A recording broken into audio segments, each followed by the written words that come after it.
Hi liebe Monis und herzlich willkommen zu einem weiteren Teil meiner Meinung zu Sailor Moon Charakteren. Heute soll es um Pegasus bzw. Helios gehen. Eigentlich hat das Pärchen Chibiusa und Helios mal zu meinen Lieblingsshippings aus Sailor Moon gezählt und Helios zu meinen Lieblingsnebencharakteren. Aber seit unserem Sailor Moon Podcast sehe ich die Beziehung der beiden und auch ihn mit etwas anderen Augen. Aber gut, als erstes noch ein positiver Punkt, nämlich finde ich sein Konzept echt super. Er ist der Wächter der Träume, was ich super cool finde, und ich mag Einhörner. Also an sich, wie gesagt, cooles Konzept, aber seine Umsetzung im 90er-Anime, naja. Zunächst mal ein paar Punkte, für die er als Figur selber nichts kann, aber die ich trotzdem doof finde. Die Senshi sind plötzlich total abhängig von Pegasus. Jeden einzelnen Kampf muss er kommen und ihnen Kraft leihen. War das echt nötig? Und niemand scheint zu hinterfragen, woher Chibiusa Pegasus kennt. Und auch die Feinde sind irgendwie zu doof, um drauf zu kommen, dass das Mädchen, das Pegasus immer ruft, vielleicht ja diejenige ist, die ihn in ihrem Traum versteckt. Warum kommt da niemand drauf? So, und nun zu der Beziehung von Chibiusa und Helios.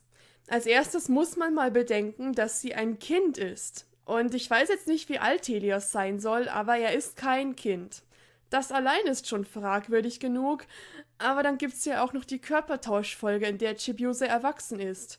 Und sobald sie kein Kind mehr ist, will er nichts mehr von ihr wissen. Tja, und das ist der Grund, warum wir ihn im Podcast immer Pegasus genannt haben. Okay, sicher war das nicht so gedacht und wir interpretieren da zu viel rein. Aber selbst wenn man das alles ignoriert, wirkt die Beziehung der beiden trotzdem nicht gerade gesund. Ich meine, Pegasus hat eine Kugel, durch die er sie die ganze Zeit beobachten kann und anscheinend auch tut. Denn es gibt eine Szene, in der Chibiusa Boxspringen übt und gerade als sie mit dem Hintern wackelt, wohlgemerkt gerade dann, schaltet sich Pegasus in der Kugel ein. Also er kann sie wirklich die ganze Zeit sehen und sich einklinken, wann er möchte. Aber das Allerschlimmste finde ich, sie soll ihm blind vertrauen und er vertraut ihr aber nicht genug, um ihr was von sich zu erzählen. Er erzählt halt absolut gar nichts. Als Chibiusa dann irgendwann schon mal sagt, ey, wäre vielleicht ganz cool, wenn ich ein bisschen mehr über dich wüsste, da stellt er es so dar, als sei sie die Böse, weil sie ihm nicht vertraut. Ah! Er meldet sich dann auch nicht mehr bei ihr, so lange bis sie ihm dann doch wieder hinterherläuft und ihm sagt, dass sie ihm blind vertraut.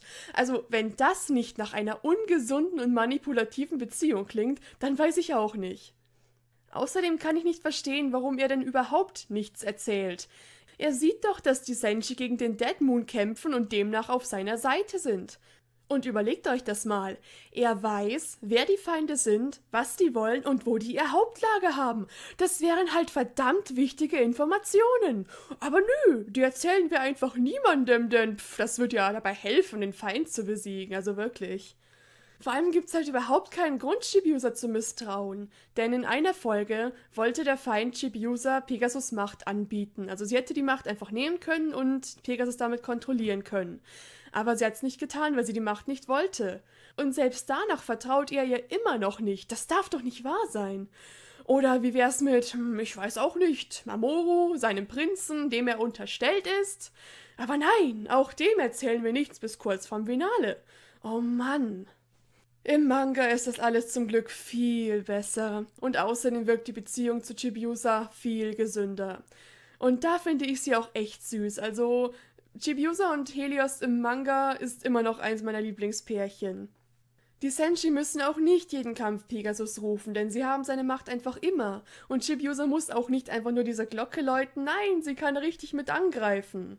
Und Helios sagt direkt im ersten Kapitel, dass er Helios heißt und was er will. Und er erzählt auch relativ früh von Elysion und so. Er hat auch nicht so diese krasse Fixierung auf Chibiusa, denn er erzählt es auch den anderen. Und dass dieser Zirkus verdächtig ist, darauf kommen die Senshi im ersten Kapitel auch allein. Also im Manga finde ich Helios sehr cool und da würde ich ihn auch als einen meiner Lieblingsnebencharaktere beschreiben. Und wie gesagt, sein Konzept finde ich ja auch super. Nur die Umsetzung im Anime wurde irgendwie sehr verhunzt. Aber es ist auch nicht so, dass ich ihn da hassen würde. Und sobald er Helios ist, wird es auch besser, denn irgendwie wirkt er eher nur als Pegasus so seltsam. In den Musicals gibt's bisher nur eine richtige Helios-Schauspielerin und die finde ich sehr cool. Sie ist eine mega gute Tänzerin. Die Umsetzung von Pegasus ist immer schwierig, aber bei ihr wurde es so gemacht, dass sie in den Pegasus-Szenen auch im Helios-Kostüm war, aber durch Tanzen ausgedrückt hat, dass sie jetzt der Pegasus ist. Es ist schwer zu beschreiben, aber es wurde ganz gut gelöst. Und ihre Interaktion mit Chibiusa fand ich auch sehr süß. 泣かないで小さな乙女君の助けがあってこそ Okay, dann war's das für heute. Schreibt mir gerne in die Kommentare, was ihr von Helios haltet. Und dann würde ich sagen, ciao und bis zum nächsten Mal, eure Sailor Cat.